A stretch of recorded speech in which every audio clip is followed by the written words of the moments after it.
once you find out that you are living in a matrix or a web of false reality, then you may be asking, so who am I?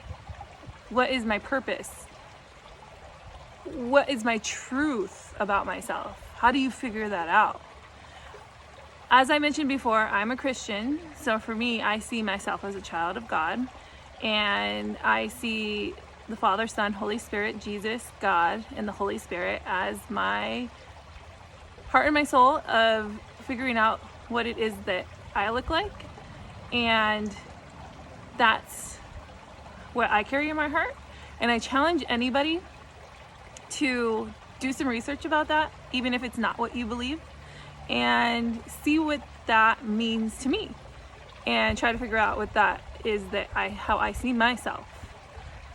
But for somebody who wants an answer now, doesn't want to do some research, I just want to let you know, irregardless of what you do believe or don't believe, you are made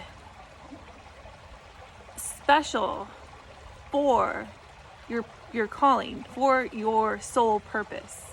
And in knowing that you are special, look it up. In trying to figure out how special you are, look it up. The chances of any of us being born is some crazy, ridiculous number.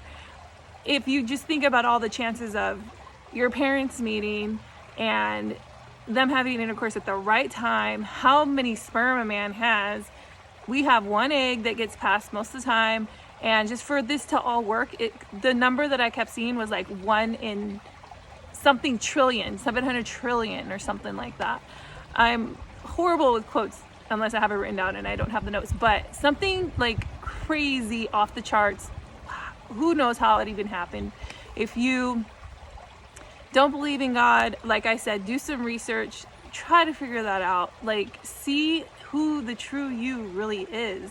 And once you figure that out, start to make decisions based off of that. Start to look and see if this, what I'm doing, being based off of my past fears and my past lies that I've been telling myself, or is this going to help to contribute to what my calling is, my soul purpose is, why I'm here, what my gifts are, how I can love on others, love on myself.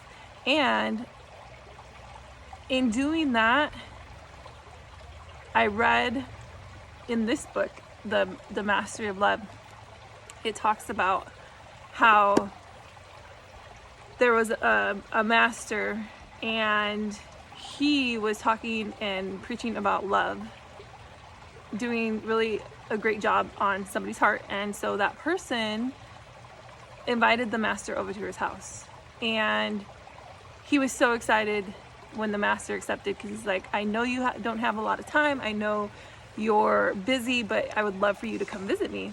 So he prepares dinner, he buys the finest wines, he goes and buys him the best coat. And when it's time for the master to have arrived, there's a knock at the door, and it's not the master, it's a man who says, I'm hungry, will you help feed me?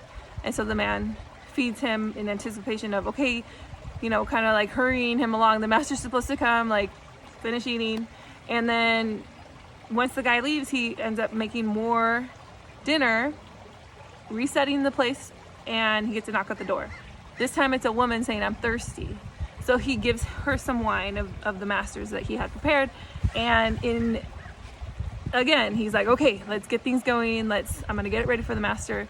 Another knock at the door. It's a child saying, I am cold. Do you have something that I can cover myself with?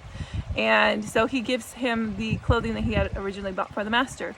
So that night, the master never shows.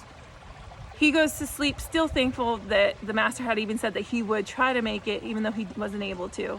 And he goes to sleep, he has a dream, and the master actually says, in his dream, he visits him, and he doesn't know he's dreaming. It feels real to him. And the master says, he says, I did visit you. I've seen you before. When you fed those others, you also fed me. And that was just a really great example of how we're all connected. So when we find our soul purpose and we are gardening that and feeding that and taking care of that soul purpose, in turn we are serving ourselves for what we were made for, and going to be able to serve others and love on others.